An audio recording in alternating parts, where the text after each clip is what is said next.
Hello, I am AI Chunzi, and today we will be discussing Confederate Fort Fisher, which guarded Wilmington, which was one of the last major seaports and supply lines for the Confederate Army. Today, it is a beautiful museum and park filled with rich history and other things to discover. Also, if in the area, check out the aquarium, which is where we will be visiting first. If you want to skip to the history, things skip to this timestamp. Come along, ladies and gentlemen.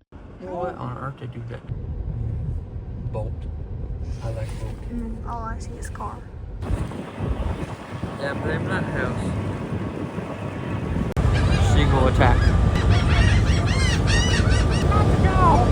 What? In a ship. Yep, the pool water. Are you pleased?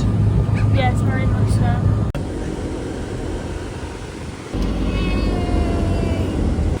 What's up, bro? What's up? Fishy! Fishy! You break me.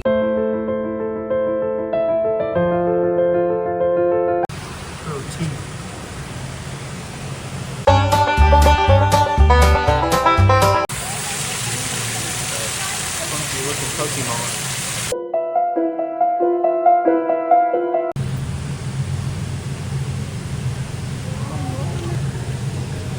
Oh, what the freak? What kind of, what?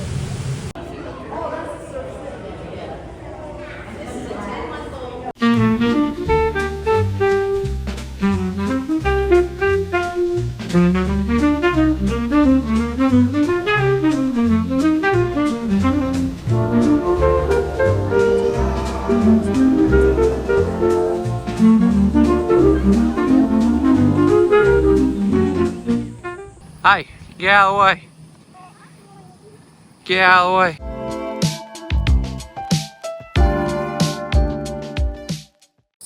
Here. Alright, welcome to my history lesson. How to shoot one of these big old suckers right here. Alright, what you gonna do?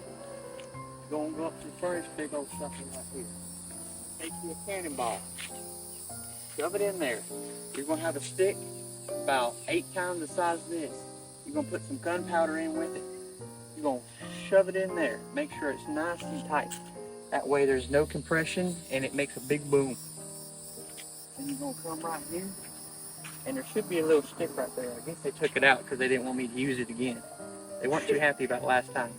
But you take your little lighter and you go. But in all seriousness, Fort Fisher was one of the last prominent defenses for the blockade runners to use to give aid for the Confederate Army. Fort Fisher was very unique in that it wasn't made of brick and mortar, but rather sand. It boasted 22 guns with several 12-foot, 45-foot, and 65-foot tall batteries along the defenses. This was a very well defended fort due to its dire importance of supplying the South and General Lee's army. The Union would first contest this fort on December 24th, 1864. However, after 2 days, the Union retreated and deemed the fort too strong. They, however, returned on January 12, 1865. This time the assault lasted 2.5 days, and it was an all-out sea and land assault. On January 15th, 3,300 Union infantry charged on land, and after several hours of brutal hand-to-hand combat, the fort fell and Federal troops took control. This sealed the deal for Wilmington, and within several weeks it was taken, and with it the last supply lines for the Confederacy. The Confederation would soon fall, not long after, making this, in my opinion, one of the most exciting and underlooked at battles of the Civil War. It's what makes me appreciate the beauty of this historical site and all of its rich past that comes with it. And while it may have been the site of many bloodshed and great pain, it paints a lesson to use today to unite and never let something like this ever happen again. I'll leave you with one of my favorite quotes of the Civil War. It is well that war is terrible, or we will grow too fond of it. Robert E. Lee.